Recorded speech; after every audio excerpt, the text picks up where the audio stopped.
Hi hello నమస్తే welcome to Telugu కథల ప్రపంచం. ఈరోజు మన కథ యువరాజు అక్షరాభ్యాసం.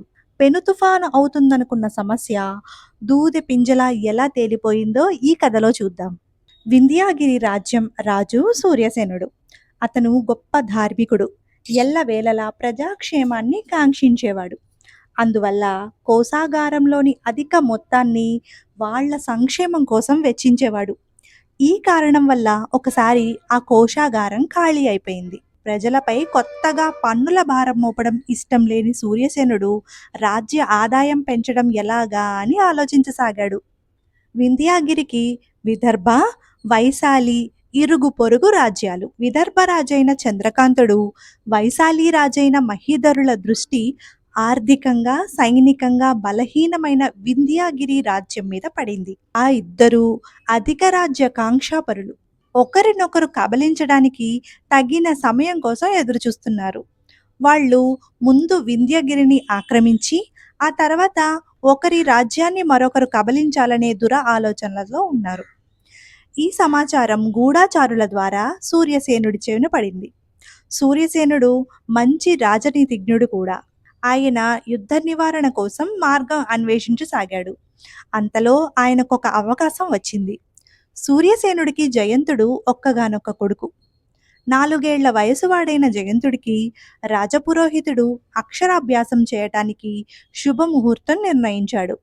ఆ సందర్భంగా తన మీద శత్రుభావంతో ఉన్న చంద్రకాంతుడు మహీధరులను ఆహ్వానించి మంచి చేసుకోవాలని భావించి వారిద్దరికీ ఆహ్వాన పత్రికలు పంపాడు సూర్యసేనుడు. ఈ సందర్భాన్ని అవకాశంగా తీసుకొని సూర్యసేనుడితో ఏదో విధంగా కల్పించి యుద్ధానికి సన్నద్ధం కావాలని చంద్రకాంతుడు, మహీధరుడు కుట్ర పన్నారు. వాళ్ళు యువరాజు అక్షరాభ్యాసానికి హాజరయ్యారు. సూర్యసేనుడు ఆ ఇద్దరికి అతిథి మర్యాదలు చేశాడు. స్నేహపూరిత వాతావరణంలో ఆయన చేసిన విందు ముగిసింది. ఆ తర్వాత విదర్భరాజు చంద్రకాంతుడు సూర్యసేనుడికి ఒక బంగారు పలక అందిస్తూ అక్షరాభ్యాసం వేడుక సమయాన దీన్ని ఉపయోగించండి అని అన్నాడు. ఆ మరుక్షణం వైశాలిరాజు మహీధరుడు ఏనుగు దంతంతో తయారు చేసిన అందమైన పలకను సూర్యసేనుడికి ఇస్తూ, సరస్వతి ఆలయంలో ప్రత్యేక పూజలు చేయించి తెచ్చిన పలక ఇది. యువరాజు చేత ఈ పలక మీద అక్షరాలు రాయిస్తే గొప్ప విద్యావంతుడవుతాడు అన్నాడు. దీనితో సూర్యసేనుడు ఇరుకును పడ్డాడు. అయినా చెరగని చిరునవ్వుతో పలకలను అందుకొని మీ అభిమానానికి చాలా కృతజ్ఞతలు అన్నాడు.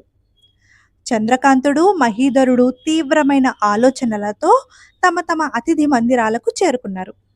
సూర్యసేనుడు తానిచ్చిన బంగారు పలక కాకుండా మహీధరుడిచ్చిన పలకతో యువరాజుకు అక్షరాభ్యాసం చేయిస్తే అది అవమానం అని చెప్పి వింధ్యగిరి మీదకి యుద్ధానికి బయలుదేరాలని ఆలోచించాడు. చంద్రకాంతుడు, మహీధరుడు కూడా అదే విధంగా ఆలోచించారు. పలకల విషయంలో ఆ ఇద్దరు రాజుల కుతంత్రాన్ని సూర్యసేనుడు అర్థం చేసుకున్నాడు. అయినా ఏం చెయ్యాలో తోచక తీవ్రమైన ఆలోచనలో పడ్డాడు. ఆ మరునాడు యువరాజు అక్షరాభ్యాసం శుభముహూర్తం వచ్చింది. రాజ్య ఆచారం ప్రకారం మహారాజు, యువరాజు పట్టపు టేనుగు మీద ఊరేగుతూ ప్రజల ఆశీస్సులు స్వీకరించాలి. అందంగా అలంకరించిన పట్టపు టేనుగు మీద రాజు సూర్యసేనుడు, యువరాజు జయంతుడు బయలుదేరారు. రాజమార్గానికి ఇరువైపులా ప్రజలు బారులు తీరి పుష్పాలు చల్లుతూ యువరాజును ఆశీర్వదించసాగారు. ఊరేగింపుకు ప్రజలు అడ్డం రాకుండా సైనికులు అదుపు చేస్తున్నారు. ఆ సమయంలో మహారాజు దృష్టి ఒక బాలుడి మీద పడింది. వాడికి 5 ఏళ్ల వయసుంటుంది. చేతిలో పలక పట్టుకొని ఏనుగు మీద యువరాజు కేసి చూపుతూ ఒకటే ఏడుస్తున్నాడు. వాడి తల్లి సముదాయించటానికి తంటాలు పడుతోంది. సూర్యసేనుడు మావటివాడికి చెప్పి పట్టపు టేనుగును ఆపించి ఆ బాలుడి తల్లి వద్దకు వెళ్ళాడు. రాజును చూసి ఆమె భయపడుతూ, క్షమించండి మహారాజా, ఈ శుభ సమయాన వీడు విలపించటం తప్పే అని చేతులు జోడించింది. భయపడకు, ఎందుకు ఏడుస్తున్నాడు అని ప్రశ్నించాడు సూర్యసేనుడు. ఏనుగు మీద రాజుగారు, యువరాజుగారు ఎందుకు వస్తున్నారని అడిగాడు. యువరాజుగారికి అక్షరాభ్యాసం అని చెప్పాను. అది వింటూనే తను వాడుతున్న పలక యువరాజుకి ఇస్తానని ఒకటే మారం చేస్తున్నాడు అని చెప్పింది ఆ బాలుడి తల్లి. ఇది విన్న సూర్యసేనుడికి చాలా సంతోషం కలిగింది. అభం శుభం ఎరుగని ఒక పసివాడు ఎంతో ప్రేమతో తన పలకను యువరాజుకు ఇస్తాను అనడం గొప్ప విషయం. ఆ ప్రేమ కానుకకు సాటి అయిన కానుక ఇంకొకటి ఉండదు అనుకొని ఆప్యాయంగా ఆ బాలుడి చెయ్యి పట్టుకొని, నీ పేరేమిటి అని అడిగాడు. సుధాముడు అని చెప్పాడు బాలుడు కన్నీళ్లు తుడుచుకుంటూ. అయితే సుధామా, ఏడుపు మాను, నీ ప్రేమ కానుక అయిన పలకను నవ్వుతూ యువరాజుకు అందించు, అంతా శుభం జరుగుతుంది అన్నాడు సూర్యసేనుడు. సుధాముడు తన పలకను నవ్వుతూ యువరాజుకు అందించాడు. రాజు సుధాముడి తల్లితో, మీరు కూడా రాజభవనంలో జరిగే విందుకు రండి అని ఆహ్వానించి వాళ్లను అక్కడికి తీసుకువచ్చే బాధ్యతను సైనికులకు అప్పగించాడు రాజు. ఊరేగింపు ముగిసిన తర్వాత రాజభవనంలో యువరాజు అక్షరాభ్యాస వేడుక ప్రారంభమైంది. రాజపురోహితుడు యువరాజు చేత అక్షరాలు దిద్దించటానికి పలక అడిగాడు. చంద్రకాంతుడు, మహీధరుడు, రాజు సూర్యసేనుడు తాము ఇచ్చిన పలకల్లో దేన్ని ఇస్తాడా అని ఆతృతగా చూడసాగారు. అప్పుడు సూర్యసేనుడు లేచి సభికులకేసి రాజులకేసి ఒకసారి పరిశీలనగా చూసి, యువరాజు అక్షరాభ్యాస ఉత్సవానికి ప్రత్యేక అతిథులుగా విచ్చేసిన సాటి రాజులైన నా మిత్రులు విద్యాభివృద్ధిని కాంక్షిస్తూ ఒకరు శుభప్రదమైన బంగారు పలకను, ఇంకొకరు సరస్వతి ఆలయంలో పూజింపబడిన దంతపు పలకను కానుకలుగా ఇచ్చారు. వారికి నా హృదయపూర్వక ధన్యవాదాలు. రాజ్య ఆచారం ప్రకారం ప్రజల ఆశీస్సులు పొందటానికి ఊరేగింపుగా వస్తూ ఉండగా యువరాజుకు అక్షరాభ్యాసం అని తెలియగానే సుధాముడనే ఒక నిరుపేద బాలుడు తనకున్న ఒక్కగానొక్క పలకను యువరాజుకు ఇవ్వాలని తల్లి వద్ద పట్టుబట్టాడు. దాన్ని నేనే వెళ్ళి స్వయంగా స్వీకరించాను. ఇప్పుడు ఇక్కడ 3 పలకలు ఉన్నాయి. ప్రజాభీష్టం ప్రకారం నడుచుకోవటమే మన సాంప్రదాయం కనుక ఈ 3 పలకలలో ఏ పలకతో యువరాజు అక్షరాభ్యాసం జరపాలో మీరే సెలవివ్వండి అని అడిగాడు.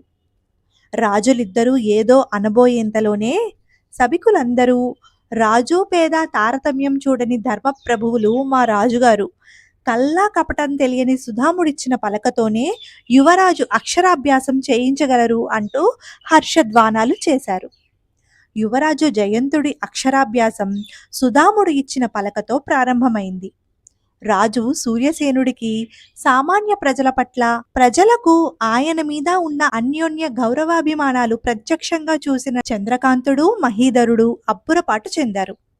రాజైన వాడికి కావాల్సింది కేవలం ఆర్థిక, సైనిక బలం మాత్రమే కాదని, ప్రజల నుంచి భక్తి, గౌరవాలని కూడా గ్రహించారు.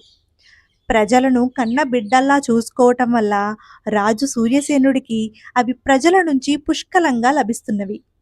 ఆదర్శవంతుడైన అలాంటి రాజు పట్ల శత్రుభావం పాటించటం ధర్మ విరుద్ధం అనుకున్నారు. ఉభయులు ఆయన మైత్రిని కోరారు. ఆ తర్వాత సూర్యసేనుడు విదర్భ, వైశాలి రాజులను ఘనంగా సత్కరించి విలువైన కానుకలతో సాగనంపాడు. పెను తుఫాను అవుతుందనుకున్న సమస్య దూది పింజలా తేలిపోవటానికి కారకుడైన సుధాముడి కుటుంబాన్ని సూర్యసేనుడు ఆదుకోవడమే కాకుండా సుధాముడు యువరాజుతో పాటు విద్యాభ్యాసం చేసేందుకు తగిన ఏర్పాట్లు చేశాడు.